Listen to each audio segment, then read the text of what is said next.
So, hi guys. Ano kasi ako nabili? Nagbili ako ng DIY sa Rio Clay. Ganyan. Tapos, at siya. Yung color naman talaga nito kasi may yellow, green, red, and purple. Yung yellow at green sinagol ko lang. Tapos, yung purple at red, naging ganito yung kulay niya. Guys, pa-comment naman kung anong kulay ito kasi di ko kasi alam yung kulay ko. Pero ang ganda guys, ganda siya. Yan. Nakagawa ako gamit lang. Ito. Yan. Sa New Year siya guys. New Year. Yan. Sa New Year siya. Sa New Year na DIY sa New Year Clay. Grabe ang init. Sa New Year siya guys. Tapos, ito nagawa ko na siya. So, ito naman din isa. Gagawin natin siya ng umbrella. Kasi, guys, talaga. Ano talaga siya? Ayan. Siya.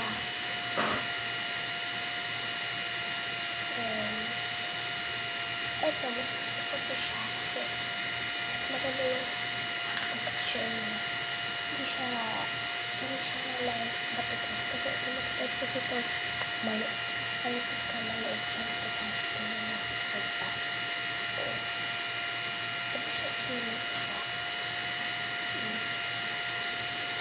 Ito yung mga basta stretch. Talaga hindi siya katulad dito guys na mahaba yung pag-stretch. Dapat pinatahan-tahan mo lang like ganyan na. Dito, maliit lang.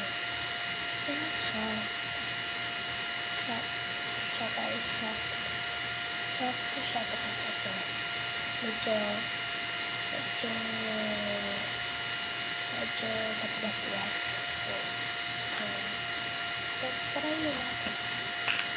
Ito naman natin sa isa. Ito try. Ito kasi naman kasha din. So, ito na lang.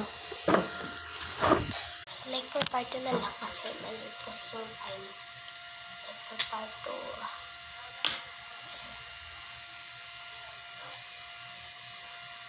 Like for part 2 na lang guys kasi hindi na talaga siya magkasya. Ulit lang kasi yung time ko. 3 minutes na kasi yung time ko. Diba maliit? So like for part 3 na lang.